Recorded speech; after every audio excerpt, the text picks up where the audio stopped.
on, guys? Welcome back to Everyday Struggle from the Crib. Nadeska, Akademiks, and Wayno here. So we were just talking a little bit before we started rolling, and every day I'm a little bit more concerned about Akademiks and his diet. What do you eat every day? Can you take us through a day? We just see you drinking Red Bull every morning on this stream. What do you actually eat besides chicken fingers? Well, first of all, I don't eat that right now. You know what I was doing for a little while, like Uber Eats and stuff like that, but there's too many people touching the food now. I'm getting paranoid. I actually went to the grocery store. I'm going to be cooking, so I'm getting my oxtails back going on. You know me, I got to do my jerk chicken in the crib. I'm doing all that, man. I get back to my Jamaican cuisine. And I see Wayno nodding. I'm telling you, I throw it down in the kitchen. I'm sorry. I just can't be doing the basic stuff, bro. I'm sorry. What's the basics? I'll believe Akademiks when we see some... You know, Ak is a very visual presentation guy. So... He's been telling us that he's this great cook for 2 years, but I have not seen one picture of a plate. Not one time. Now her Ak's brother told me that his mom, he does come from a lineage of family that can cook. So I believe that he's been around it, but I have not seen one plate. One plate. Wayno. Listen. I know Wayno is waiting for the moment. The typical Harlem nigga he is. Praying on my downfall, hoping to see a Drea struggle plate. You get me? To be like, yo, that's what you made? But trust me, Wayno, when you see it, nigga, you might say, damn, you need to open up a goddamn restaurant. I'm telling you, leave. You know what we're going through. If I see it and it looks good, leave me a plate on the doorstep. I'll pull up and pick it up. You know what? Fuck it. I might start a cooking show or some shit, man. All right. Relax. I ain't gonna lie to you. Let's see. We'll get to our cook-off at some point. I've at least actually been practicing. You can't even boil water. Stop it. All right, so you guys know that obviously since most states are currently shut down, a lot of people have unfortunately lost their jobs. They're struggling to pay rents and mortgages right now, and Birdman is really stepping up. He's offered to pay all of May rent for residents of the Uptown New Orleans area where he grew up, which is really amazing. He said he's actually hoping to get support from the mayor, and he also thanked all of the hospital staff who are working on the front lines. I think it's really nice to see artists who have the means trying to help other people right now. Yeah, this is classy for Birdman. I mean, I hope that everybody could get this idea out of their head that Birdman is this horrible figure. I mean, based on what people hear business-wise from him, they just paint him as this picture. He's this bad guy. And I mean, I haven't had to do any business with him, but he was really cool when he came on the show. You know what I mean? He gave us a lot of great advice. So I love to see Birdman doing this type of stuff, especially giving back to New Orleans. As far as he's gone, he hasn't forgotten where he comes from, and he expressed that when he was with us. So it's dope to see this happen. Yeah, definitely was amazing to see that. I applaud his efforts, the efforts of even Jay and even Rihanna. We see them, give some charitable contributions, and other people within hip hop. I mean, what I take away from this is that not only are those people stepping up to the plate, and hats off, salute to them, I really look at it in the bigger scope of things because, while I know a lot of people who are definitely being financially affected, my heart goes out to them. Lucky for, and I believe all three of us, we don't have to think about, every month, could we pay rent this month, or is it between rent or food, or shoot, do we have to do an IOU? And, a lot of people are facing that reality right now.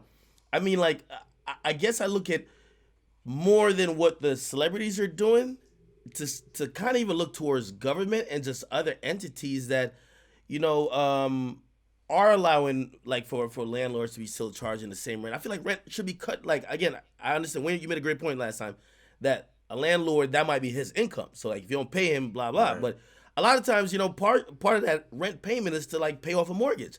Right. All that shit should be suspended. It should be down to the bare minimum. We're at a bare minimum time. And I don't think a lot of people could afford what they used to be able to afford. And again, we're going on month 2 of this quarantine thing, and I just think things are going to get worse. So, hats off to Birdman, but I really think there got to be a bigger solution, especially if there's no timeline on when we're going to get back to work. And also people lost their jobs. Yeah, unfortunately, bureaucracy is holding up a lot of things, and even with the government trying to issue small business loans, for example, companies that don't really need it because they're not small businesses have gotten that money. So Shake Shack, for instance, I think they're trying to return millions of dollars now because they've gotten so much criticism while small businesses are suffering. So it's nice, at least in the meantime, people who have the means can help out. But on the flip side, French Montana is saying that this pandemic is actually going to reveal the rappers who haven't really been so smart with their money. So during an interview with TMZ, French said he said he's always made it a point to save, but a lot of artists have been living paycheck to paycheck up until this point, so things aren't looking good for them right now. And I always will spend and I will save. because I always dreamed about a beautiful exit one day, you know, and I always saved the money, but for a rainy day. But you don't see things like this coming. So there's a lot of artists out there that live check to check. All right, so French has clearly been working on his financial freedom plan for a minute. He said that although obviously no one could have predicted this pandemic would happen, he's always saved for a rainy day, and he says you can probably expect to see a lot of garage auctions in the near future. Now, Wayno, you've worked with a lot of artists closely, you know how they spend, and Ak is our resident pocket watcher. So how do you guys think the next few weeks or months are looking for a lot of rappers? Listen, I was telling Act from before, like, a lot of these artists, like, while we do see people like the Little Babies and, the Thuggers and all that who make a lot of money, there are a lot of artists that might be on lower tiers that probably bring in about 20 or 30 bands a month. And that's what they depend on. And if you can't do a show and you might not be getting the streaming revenue, it's going to be tough for a lot of them. Artists are the most careless employees, I think, when it comes to finances. Well, I just say entertainers overall, because the life is so fast and everything is coming so fast. You don't think it's ever going to end, but it's like this, like French said, it's gonna reveal. But I don't think it's gonna really reveal it, because one thing about artists is a lot of them aren't honest, and I don't think people's gonna be coming out talking about I'm fucked up. They still gonna be faking it. That's very interesting. And I do give credit. I give some credit to Wayno for kind of put me on game a little bit on this, because as a fan and somewhat of an outsider, you look at rappers and me, I count the dollars coming in, but you don't really count the dollars going out or count the bills that have to be paid with the money coming in. Like a lot of times we forget to factor in that the lifestyle these guys are living that might be making $5 million a year, they're living a $6 million a year lifestyle. You get me? So sometimes they're living even beyond their means, even if their means is pretty much a lot. So when it comes to times like this, it kind of did bog my mind. I'm like, wait, niggas is living paycheck. Like, if you make over just on a regular basic nigga perspective, right? If I'm doing a regular job, if I make over $100,000 a year, there's no way I should be living paycheck to paycheck. Again, but that's, of course, me internally realizing what my budget should be, where I should be saving at. Also, should I even have something to do with investments? I feel like that's really good. It is bewildering to think that, and I've heard some of the stories. I won't drop names on here at this moment because, I got to verify. Some of these names sound like, I'm like, not him. He got too much diamonds. He show off a new chain every 2 days. It's not him. But anyway, it's bewildering that these guys, their lifestyle is so dependent on the next thing. Right. But they're caught in a cycle of not only trying to be like the Joneses, kind of, but they're trying to. The fast-paced lifestyle doesn't allow them to stop, and they're factoring that it's going to last forever, basically. You know what I mean? And it's not. So, I do think it's going to reveal itself, though, lastly. I think it's going to reveal itself because maybe right now, houses ain't going to go in foreclosure. But trust me, when shit's starting to pick back up and they lift all those foreclosure shit and be like, yo, you got 50 days to give us the back payment or to start resuming payment, and people haven't gotten back to concerts yet, I do think we're going to see some of the people who are losing stuff, selling stuff, and it's going to come to light some way, somehow. Yeah, it's like this has taught me a lot. I mean, I learned a lot from y'all. I've been on Robinhood every day now because of y'all. I've been taking my money and trying to invest it just so that we don't know what could be the next thing that comes in the future. So I'm fortunately enough, I'm a little bit better off. But a lot of these guys, man, they think it's never gonna end, and they think that money is going to just be all the time, and you can see how something so tragic like this could happen without any of us having foresight of it. So it's going to be really weird once we come out of this, for real. Absolutely. But yeah, to Wayno's point, if you do have any sort of savings right now and you're good, now is definitely a good time to invest in stocks because they're as low as they have been in a very long time. Like Robinhood, like he said, and Wealthfront are definitely good apps to check out. Ak, you have something to add? Well, I was gonna use an example, which no shots at this particular person or anything, because I love him at this point. We used to hate each other. But I think of say Casanova, right? Of course, I don't know about his financial situation. I don't know if he saved up, but for me on the outside and the pocket watcher looking in, during normal times he makes most of his money from a lot of these club appearances. he's much dependent on being out there on the scene to bring in income. I don't think he's making $1 million from streaming, right? Now I could be wrong, but I don't think that, right? So when it comes to a time like this, all clubs are closed, all performance venues are closed. It's now I look at him to say, how are you making money? And I do think it's a joke. He recently opened up an OnlyFans. Pause. But seriously, he did. I'm sorry. Pause, bro. He did. But like, I do wonder. I'm like, yo, is he in a situation where he saved up, or shoot, is he good for like few months? I remember Meek Mill once said he was down to his last $1 million, and I was like, what? Like, like basically saying that he was pretty much on the brink of going broke if he had gotten incarcerated for like another year. And I was like, damn, like I think the perception of Meek is that he got 10 to 15 just always there, and it just replenishes itself. So, I think it breaks the perception of fans and people like me who, while you see the money coming in, you don't really factor what's being spent all the time to keep the lifestyle. Right. Yeah, that's true. I mean, to your point, since rappers can't do shows and they're losing money, we have talked about them needing to find new streams to generate income. And so it seems like people like Travis Scott are working on things like that already. For example, he has a partnership with Fortnite coming up. They're putting on a, quote, astronomical event. Is going to be running April 23rd for, I think, a couple days. They're calling it basically a one-of-a-kind musical journey. They're going to premiere music for the fans, and then gamers can earn in-game items for free. Do you think we're going to see more partnerships like this for artists moving forward? And can all artists finesse deals like this, or do you have to be a Travis level or Migos level of artist to pull this off? Hell no, we ain't about to see this happening, because you got to be Travis Scott to do this. The niggas is not taking like the average guy who just got a song that's streaming really good to put him on Fortnite. Fortnite makes like $30 million a month or some wild shit. You know what I'm saying? Like they make tons of crazy, insane money. I think this is a dope opportunity, but you got to be Travis Scott. Like Travis Scott is a one of a kind type of artist. With his the kids who follow him, they consume anything he puts out. Travis Scott could drop a fucking shoelace and put cactus on it, and kids would buy it and resell it for 10 times the amount. So every artist doesn't have that ability, but what Travis did over time that put him in that position is build himself as a brand. I think he's more of a brand than just an artist. His name means something in a few different facets. So that's why he's getting that type of situation for himself. I do think there's opportunities. Of course, Fortnite, that's major league platforms. There's probably like a handful of artists would even qualify to be mentioned in the conversation to be doing that type of deal with Fortnite. But different streaming platforms, I think this is times that they're trying to capitalize. Instagram, by the way, is the first time I've ever seen Instagram, the platform, try to support some of these live, like I see the CEO be like, yo, tune into Teddy Riley. I'm like, yo, this is the CEO of Instagram. He cares now. But they're seeing the big audiences that care about this. But with that, you always get competitors. Of course, people are going to look at you and say, yo, whatever rapper A, you're pulling 8,000 people live on your Instagram live. You're not getting paid for it. You're not doing shows. You're previewing music, this and third. I've seen 10 rappers. 10. I remember when I first started Twitch, it was like, yo, that was the geeks. It was like, yo, like I could talk about hip hop. He's one of the geeks. He's on Twitch. There's 10 rappers on there. Quando Rondo's on there. You get me? So they're recruiting people to say, hey, listen, why not stream? You could also be kind of open-ended. Yeah, there are a couple TOSs a little bit, but come over here and get a check.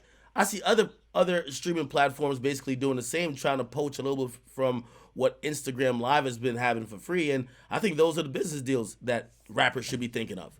Why live stream for free? If we're going to be in this state, figure out a way how to do some concerts, record some music, and monetize it through a digital audience. Something that rappers have not been really used to, I believe. They usually depend on a label, even for streaming. They depend on the label to do all that shit for them. They usually are used to physical and in-your-face interaction, like doing shows. But now we're in a time you have to do it. It's getting weird. Let's see what other deals may come. So just real quick on the French Montana topic. So he squashed his beef with Jim Jones on Instagram Live late last week. So this has been like 15 years of drama, and it's finally over. He's encouraging other people to follow their lead and make up. Is this a great reunion for the culture? Wait, yeah. This is a really, really good one. I mean, I was happy. I personally know Jim and known him for some time. And the whole situation between Jim, French, and Max B was like really, really messy. So it's good to see that like French is able to put it to the side, because it's usually not the artists that suffer from these type of situations, it's their entourages.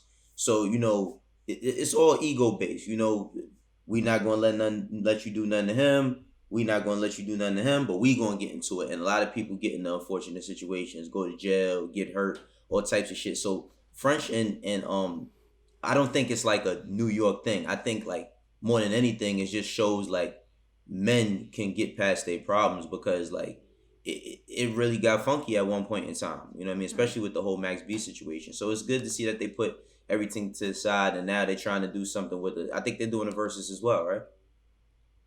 Yeah, I think something of the sort like that. But I think this is tremendous.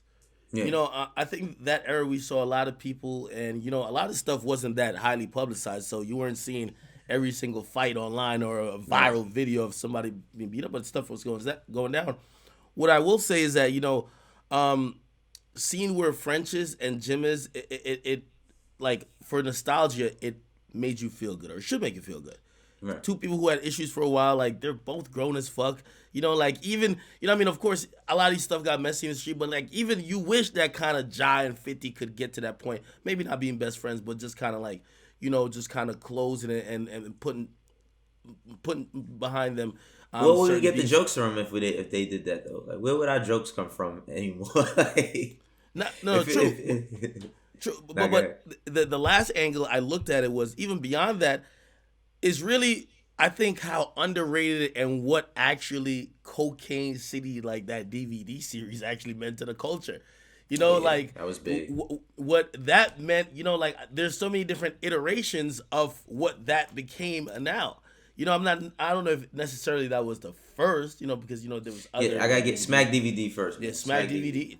Yeah, I don't know who came before, Chicken or the Egg, but still, it was around the same time, at least for me, right? And I do think that's super iconic, and for him to have it like a special digital like Cocaine City DVD, like thing with him and Jim, I think it made sense. So like. For what he did, it influenced a lot of other people. Like for example, like the Queen Flips, shit. Even the CC show to a certain extent. If you ask me, they do it in a different way. So I think it was dope. Okay. All right, so Tory Lanez has definitely been one of the most visible artists out here since we've been on quarantine. Obviously, his quarantine radio is lit. He just dropped New Toronto 3. He's also doing some press now. So during an interview with Geniuses for the Records series, Tory said there's a lot of similarities between him and Pac. Now, people had very strong feelings about this. Here's what Tory had to say. Remember when Pac was like, I may not change the world, but I could spark, the idea in the brain of the person who will? Or a person who will do the same and follow the torch or whatever cases. I feel like dead ass, like that spark was me, my nigga. Like I feel like there's a lot of similarities between me and Pac. Not saying like I'm Pac. I hate when niggas say that. I'm not ever trying. I'm me, my nigga. You know what I'm saying? But I do love Pac, and I do feel like there was similarities in the fact that when you really think about it, I say whatever the fuck I want to say, my nigga, and niggas hate me for that, or they love me for it. You know what I'm saying? I move how I want to move. I'll really punch your fucking face off in real life. It's been proven. This is a proven fact. You know what I'm saying? All right, so he said he's not exactly comparing himself to Pac, but there's a certain level of bluntness. There's a certain level of bluntness that they both share. Now, I know you specifically love it when artists start to talk about them and Tupac in the same sentence. So what are your thoughts on this? Do you see the similarities and the bluntness that Tupac and Tory Lanez share? Nah. I mean, I think the only similarity I see them sharing is that, Tupac was bald and, Tory Lanez, he was bald as well before the hair transplant. I mean, that's about it, bro. I gotta be honest, I love Tory, but come on, bro. Like, being bluntness is not the trait that connects you to Tupac, if we're just being honest. There's a lot of rappers that are blunt, and I don't think that's a Tupac-esque thing that I would say that's a very straight comparison. I would more see if he was someone who was kind of speaking against the system. He was someone who was more outspoken, just about everything, more than just like being blunt. There's a lot of people who are blunt, and a little bit more rebellious, if you ask me. If those were things and characteristics and traits and attributes that Tory Lanez shared, I could probably say, I'm seeing why you feel that way, And also, I don't think Tory, Tupac felt like he was one of the oppressed, even though eventually he became one of the privileged. So, you know, I don't see those things with Tory. Again, that's not a diss, because I do believe Tory has carved out his own unique way of being influential, and also we do appreciate his bluntness, and also that sugarcoating shit. Like, he's the only one that would actually say something that's against what everybody else in the industry would say. But that's not Tupac-esque, if you ask me. Sorry. Yeah, I gotta hand this one over to Act. Like, you know, I think that you explained that pretty well. I think that the thing about Tupac is like everybody tries to evoke his spirit at one point or another, and they just think that, you know, at any point in time, like I feel like Tory might be feeling like that because of his label situation that he's having right now. I've never heard Tory say this before ever, so it's like to see him being outspoken about his label is one thing, but I think, you know, we got to tread that very lightly. I think that artists should be thinking more about just being themselves. When I think about Tupac, when I think about Biggie, any great, I don't think about them. I never heard them say anything about somebody that came before them. They just was doing them, and they let their legacy live. Same as like Nipsey. Like, I think that Nipsey, like, once he passed away, everybody just looked at all of these things he was talking about, economics and rebuilding his neighborhood, but he wasn't saying, yo, you know, I'm trying to, you know, do the stuff that Pac was, pick up what Pac left off, or I'm trying to pick up where Afeni Shakur was, or the Black Panthers. He just was doing what he was doing. And I think like artists need to focus more on that than mentioning somebody's name, or and if somebody mentions their name to you, like, yo, this is kind of like Pac. Nah, that ain't, you know what I mean? I'm doing me. So. And also to top it off, I keep telling y'all, man, I really think that Tory probably been thinking this. He's just saying it now. You know what I mean? It's quarantine. Like, you're getting out the B-side thoughts right now. You know, like, you know, so I think Tory probably looked in the mirror a long time ago and be like, yo, dog, I got a bald head and a fucking nose ring. Yo, I'm Pac. You know what I mean? Like, Pac had the same thing. He did that way before that. I'm telling you, he did that way before that. I'm just saying, like, I got. If you have a bald head and a nose, my fault. If you have a bald head and a nose ring, it's definitely Pac inspired. Like, that's what I'm saying. No. So if he said he's inspired by Pac, I get it, bro. Like, we see it, right? Like, I remember shit. Didn't Ja have kind of the same, and then like 50 dissed him, and I was like, nigga, you think you Pac now? Anyway, I would say though, I would give Tory some credit and even consideration of this point if I saw a lot of some of the stuff. Well, I don't think he's standing for anything though. Like socially, I don't see him. Sure, like he was standing for colorism on that video set one time, like a few months ago, okay, allegedly. All right, fine. But here's the thing with Pac. He also brought into the music. That's why some of the music that we have that are legendary, you know, was about him kind of crossing those worlds. Not only through his actions and his words, but he also made it into music. You know, when they accused him of being a misogynist and third, he made songs that was trying to uplift black women. So, you know, again, I think there's a different level there. But, you know, this is my only thing to rappers. Don't try to compare yourself to Pac. Be happy that you are you. Okay, right. You're you. There's nothing wrong with being Tory. Tory's good advice. All right, I was joking, by the way, not comparing Tory Lanez to Pac. Yo, before we go, I want you guys to start thinking about this. Ak, I know you had some strong feelings about the freshman class 2019. You weren't really feeling most of them. The time is coming for the 2020 class, although with lockdown, quarantine, I don't know how they're going to really execute this like they will. So I want you guys to already start thinking about this. Would you have some like strong contenders who you think should be the 2020 class? And we could talk about this tomorrow.